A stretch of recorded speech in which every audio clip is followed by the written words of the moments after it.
and the little bald mank twat that is the shaven monkey known as Carl Pilkington. All right.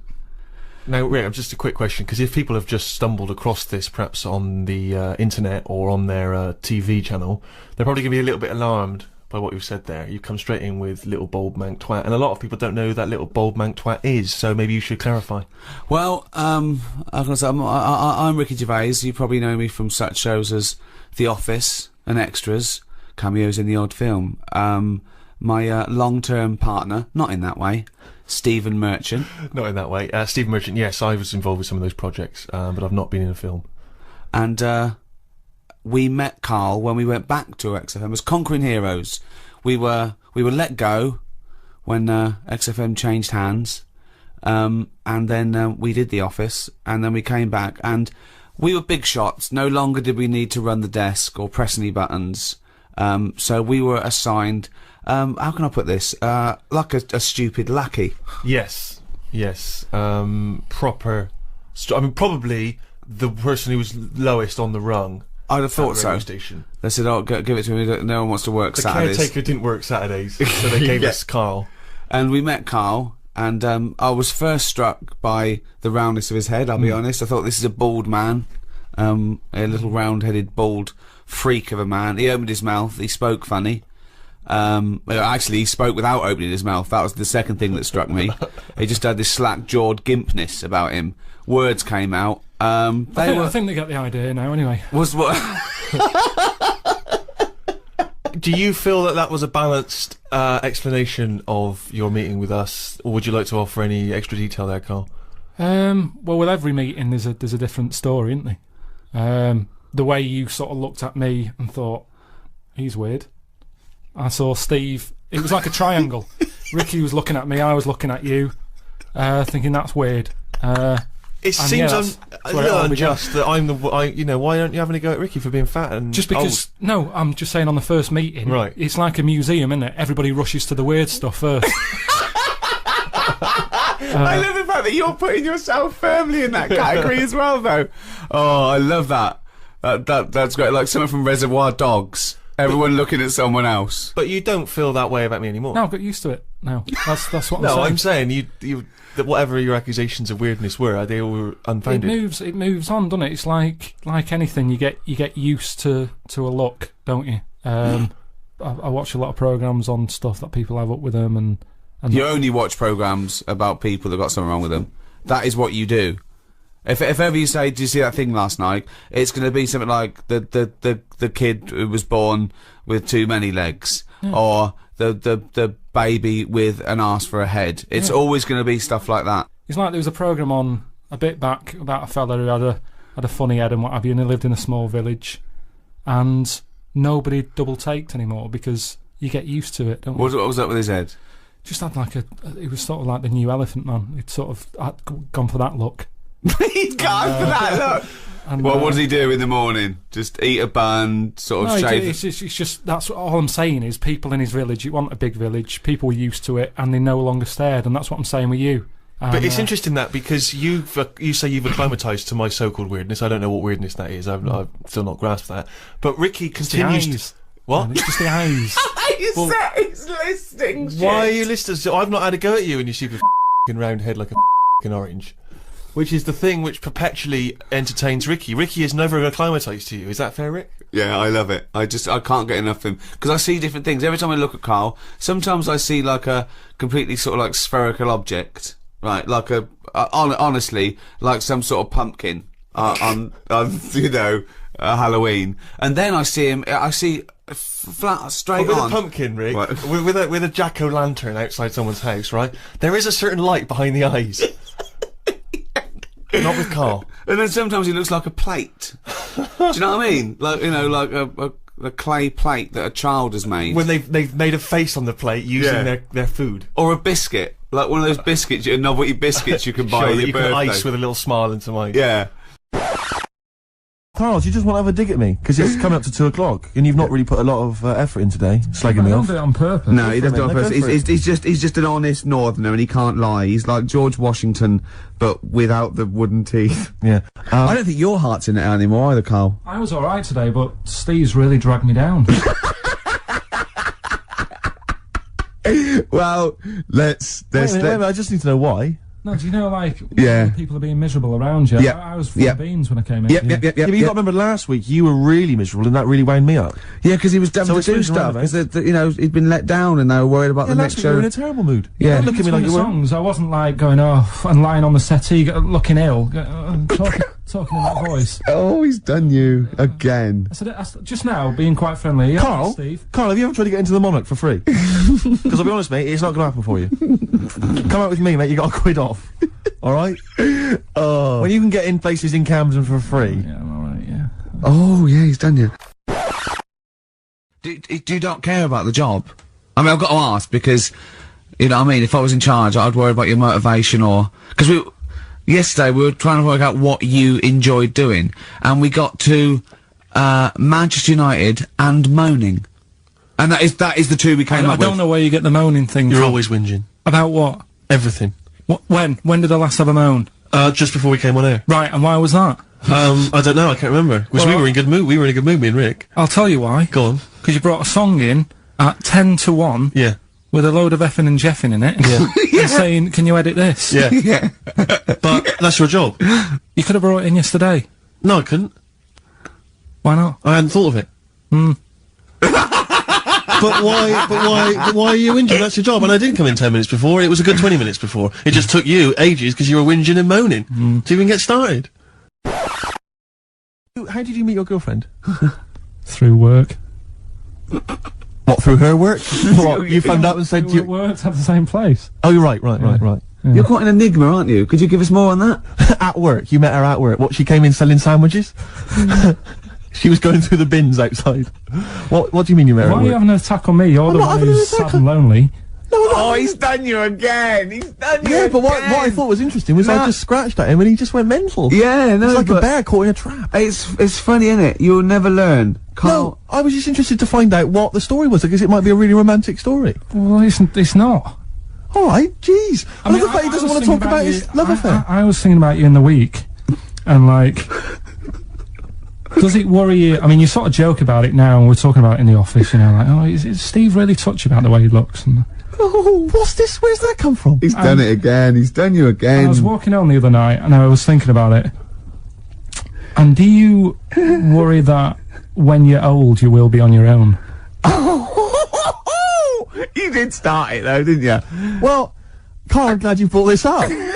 Because because I mean, for me, you know, a lightweight, frothy entertainment show on XFM on a Saturday afternoon is exactly the place where I want to discuss the desperate, lonely future that's inevitably coming my way. Oh God! I'll tell you what will cheer you up and forget all that. A bit of embrace. Oh, one of the most hated bands. Do you know when I left the pub in a bit of a mood because I just fed up with not getting anything done? Yeah. Walking down the road, I was thinking, how can I get out of this? How can I stop having to work with them? I'm thinking, I wonder if I leave, I wonder if they'll be funny and they'll go, and then my boss will be giving me stick. I'm thinking, how much notice have I got to give out? And all this is going through my mind. I'm walking home and I got in, said to Suzanne, I'm sick of it. She's going, you need to do it when I get a new kitchen. And I was like, yeah, but how big does the kitchen need to be? I was saying, do we need a big kitchen? Can we get a small one? Have we got enough for a small kitchen? Do we need so many cupboards? Can we just have wood instead of steel? All this, try to get out of doing this. Yeah. It's always just, I always feel like, you know, because I like to think that I'm not perhaps as bad as him. Yeah, You annoy me in different ways. Like what? How does he annoy you? Well, stuff that, you know, I come up with ideas, say Cheap as Chimps. Yeah. Rockbusters springs to mind. Yeah. 15 like Taiwan. 15 Taiwan. Let's just remind people what 15 Taiwan was. It was a little feature that I wanted to give a run, you know, give it a little run, see if people like it. The premise being? No, there's no premise. It's just a title. No, we were going to get 15 sort of ornaments, you'd explain them, and then people would call up and say, that one's from Taiwan. See? Carl, you just explained why I didn't think that was a good idea. By explaining the good... No, you know the funny thing is, Steve, right, I was walking down Regent Street on Monday, walked past one of these big stores, right, and they've got all famous quotes on the windows, right, and one of them was something like, an absurd idea is often a great idea. Yeah. Do you know who said that? Go on. Einstein. Yes. Which made me wonder, If you were his mate, would he ever have done E = MC squared? Or would you have said, don't bother with that, it's not going to work? Because that's all you seem to do, everything I come up with, you put down. Yeah. Well, that's one thing, he's negative, right? I don't know why he is. What else? He messes me about, I get him concert tickets for stuff, and you say, oh, I didn't bother going. Yeah. That is annoying. You come in, you know, 5 minutes to go with tracks that need editing. The little bag, that bag that was free. Yeah, you got a free bag today, an XFM little rucksack thing. You were like, oh, what's this rubbish? Ricky said, I'll have it, they're great. You said, no, I want it. Yeah. Well, it was free, I needed it. I'll give that as a gift or something. So, I mean, I think on reflection, Steve is probably a little bit more annoying than me. I won't go that far. You are annoying. If I had to go away for a week somewhere, if it was a quiet place... Well, you are again, aren't you? That's 2 holidays you had this year, I mean. If it was a busy place, I'd probably go with you, because people, do you know what I mean, staring at me all the time and that if I'm walking around with Steve. No, I'm just... Can I draw up a list of reasons I don't like you, Carl? Just being honest. Well, I'll tell you, because the list of reasons I don't like you is incredibly long. And getting longer. Just saying. Do you want another snack?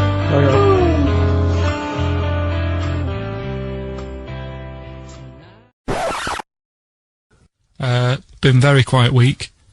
Been checking, I was looking in books last night and stuff. Is there any monkey news? I've got some, but just because it's not that good, something else I found out that I thought I'd share with you. Go on.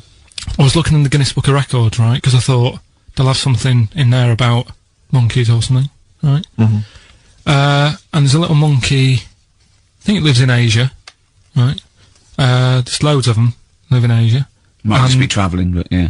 And something I found out, I don't know if they've got it right, and that's why I want to bring it up. Apparently, it's the mammal, right, that's got sort of the pointiest eyes that pop out of their head. Steve.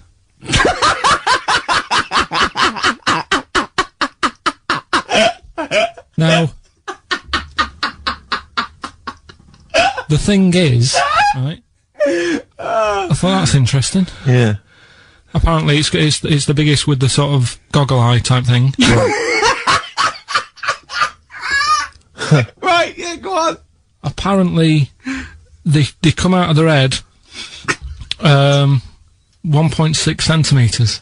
1.6 centimetres? What, you mean they protrude? Yeah. They protrude from the head at 1.6. Okay. What, how long? Have you got a ruler, Rick? 1.6. He's having a go. I'll tell you, I'd be a little bit annoyed if the monkeys beat me. Well, I don't think it has. That's what I'm hoping. Is there anything we can... I mean, what's 1.6? Oh, can you... It's about... Drop your trousers. It's, about 3/4 of an inch. What do you think? I don't know. Have they got it right, or what? Maybe I should come down to Monkey World with you next week. So anyway, so that's not the monkey news, that's just something that cropped up, and... Sure. I do know once, when we were playing pool in the office, I think Lucy was your partner. Yeah. It was me and Ash versus you and Lucy, and you were having trouble because his glasses kept slipping down. So Lucy pushed his glasses up his nose, but the glasses touched his eye. Do you remember that? Yeah. He started it. Well, you're the one who joined in. No, I know, and I feel bad now. Yeah. He makes me nervous when he goes, yeah. It's like, play a record. No, I'm just trying to think about which part of your fat, middle-aged physique I can pick on. The tits would be a good start. Yeah. Oh, the belly. Sure. Oh, what do you think of that? Oh, that's... What is that? I'd be there, waiting for... By the way, Red Hot Chili Peppers on XFM 104.9. So, a few more shows. And then I hope Sony are happy. They should encourage, we've only been radio, a couple of years. Exactly. Trying. You encourage young talent like you. Yeah. Instead of giving it to Radio 1 and Radio 2 and... The old war horses. We just had a quick email. I wonder if you could answer this. It's James from NW1. He says, Ricky, is Karl going to be on this week's show? Please let me know, as I may listen if he's not. Sadly, he is here. I mean, people are already turning against you, Karl, because they've seen what's happened. Yeah. I think they've probably realised that we've I think we gave you too much. enough. I think we've got a spoiled sort of kid in our hands. It's sort of like, you know, we knew how bad he was, but we were trying to sort of bring him out of his shell a little bit. Yeah. You got to encourage sort of, children like Karl. Well, yeah, exactly. To sort of fend for themselves. I like the fact that Dickie Anderson had that wonderful rant. I mean, it was an articulate email. It was quite long, and he must have typed it immediately. I'm thinking, because he's a fan of the show and he thinks I'm a genius, we need a PA. Sure. Don't we? Yeah, yeah. Do you reckon he'd come and work for us? Well, he can't be any worse than what we've already got. I don't know. You know. So, there you go then, we're giving up radio. We're gonna concentrate on television. Karl's gonna probably go back to what, your little, just doing your sound? The thing I won a silver for at the Sony's. Funny that, innit? Oh, you won a silver, did you? I got a silver, yeah. Oh, for yeah, doing, what was that for? doing the proper job that I do here in the week. Well, no, it's 2 of you for a start. Yeah. Well, there's 3 of us. Can't even get a bronze. Now, who's the weak link? Right? Well, Bit weird, isn't it? let's not argue. We haven't got many shows to do. To be fair though, this show is I think it's more to do with the fact that you talk on this show that has brought us down. Right, I haven't said anything hardly today. No, well, this is an award-winning show, potentially. We'll add this one in for next year. If you could just keep stum, we might have a chance. Alright. Well, coming up, right. Let's Karl. put it behind us. Okay. Let's draw a line under it. Stephen co-wrote and directed The Office and Extras with me. You may have seen him in Extras as the agent. You may have seen him briefly in The Office. He is a goggle-eyed freak. Are you referring to the character there, are you? Or? Yeah, whatever. Thanks. No, well, no, it's just a little inconvenient. I'm just trying to paint a picture for people at Christmas. Sure. Steve. Yeah. I wouldn't say goggle-eyed, I think goggle-eyed freak's harsh. You know, these are these are designer specs.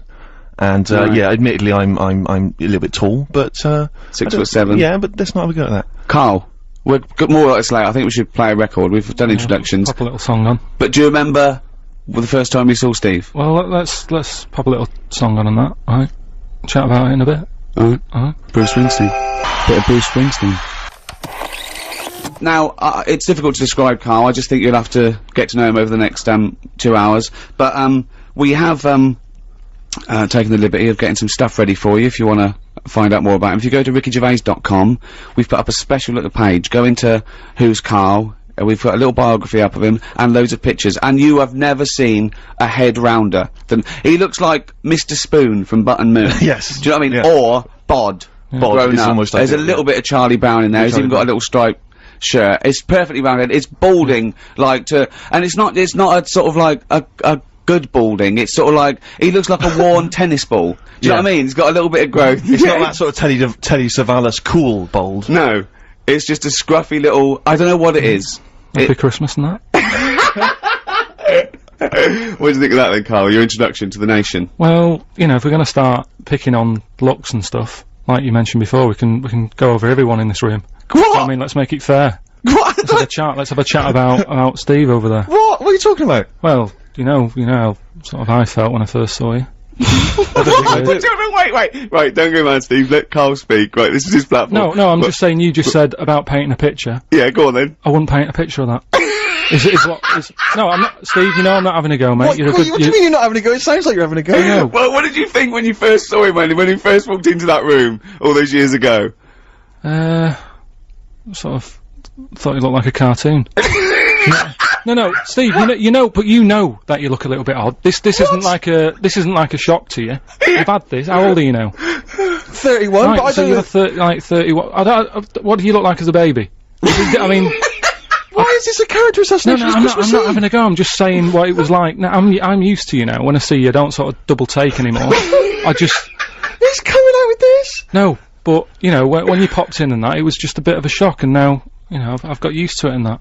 Good, you're happy now. You can cope now. Hold on. You were shocked when you saw Steve Merchant. You told me once you went to school with 2 fellas who had big heads and webbed hands and feet. and they weren't related. Why were there two people like that at your school, and yet you find Steve freaky? You never said freaky. You said freaky. You said freaky. Carl, it was you that worked out the maths and worked out I was 28 because they just worked out I'm 27. You are 27. No way. Yeah, I asked you, didn't I? And I said because, no, but what I sort of questioned was, I said, well, if you're 27 today, that means last week you were 26. well done. Yeah, that's irrelevant. So therefore you assumed that I must be 28 then. Yeah. Whereas I assumed you were using, you know, your knowledge of maths, No, such as it is. I wouldn't do that. No, sure. Wow. I actually got lost in that conversation because I genuinely didn't know what he meant would mean last week you were 26. I don't know what that meant. I don't know what it meant. Wow. Well, it is Steve's birthday. But he would have been 26 last week. Sometimes you genuinely frighten me because it's those staring eyes. There's nothing behind him. It's this little bald head. Looks like Davros looking at me. Genuine fear on his face when he enters into a conversation with another human being. What bit don't you understand? If he's 27 today, he would have been 26 last week, and he doesn't look 26. He didn't look 26 last week. He looks older than 28 today. You've started on his birthday. You're still having a go at him. Carl, I don't look like the kind of hot stud that I actually am, but face facts, that's the truth, mate. Yeah, live with it. Get with the programme, jeez. Carl, just I don't want to. I'm not stirring it, right? You started a little bit of a war with Steve. You are stirring it. Well, no. This is this is stirring right now. This is the terminology. But do you know that the fellas in your school, the big heads and webbed feet and webbed hands, Webbed hands. Yeah. But they hung around together, did they? I don't think they did. And they were nothing to do with each other.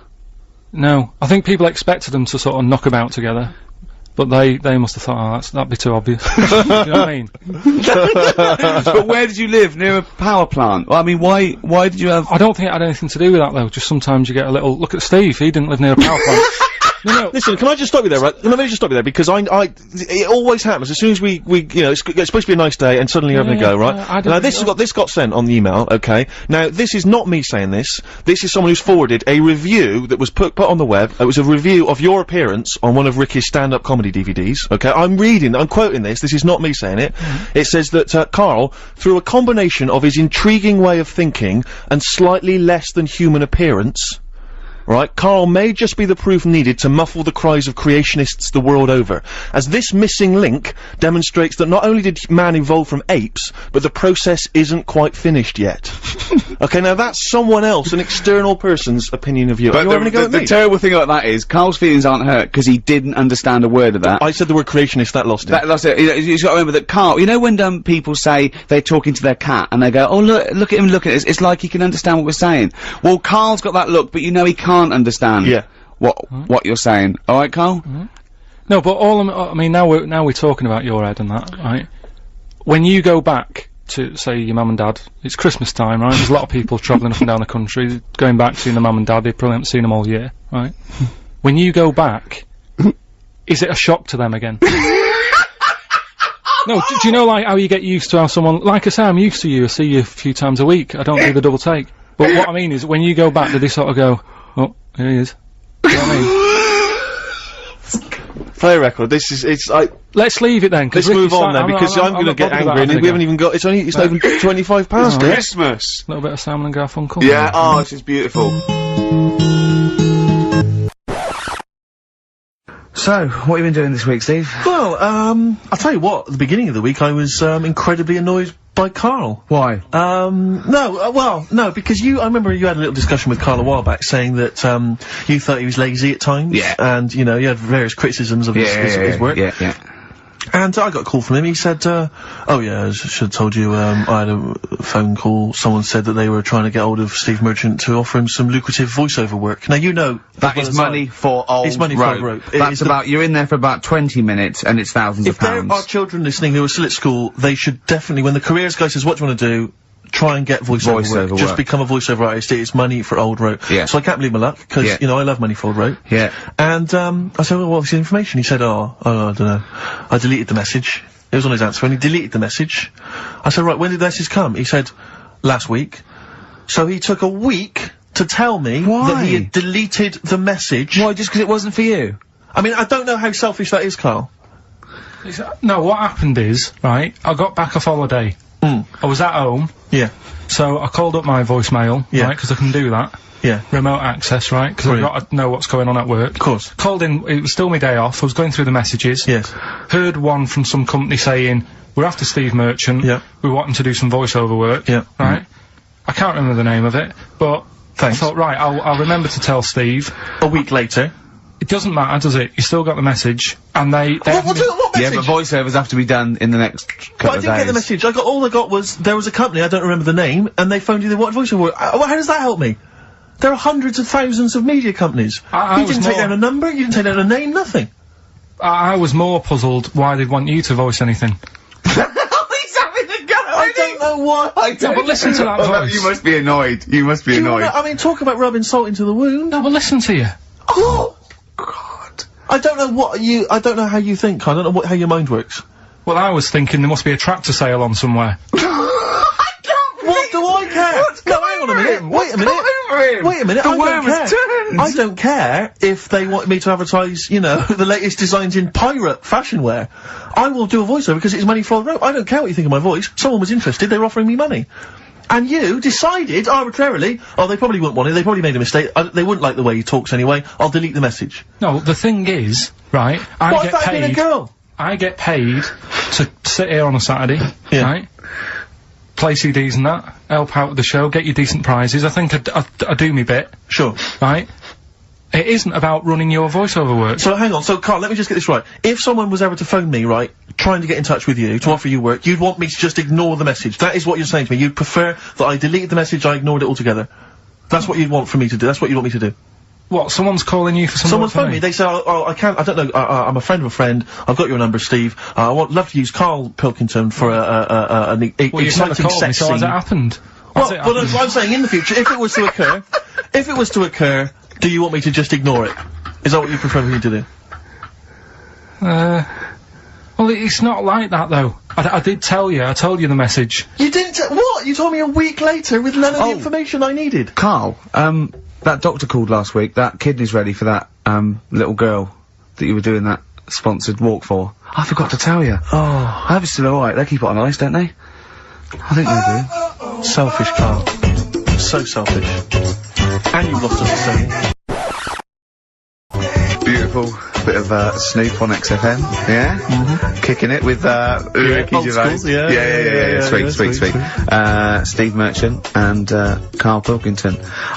What has happened to Carl? Because Carl, I thought, is this sort of sweet little buffoon, almost childlike in his ways. You know what I mean? Like Charlie Brown after some sort of head injury, and now he's.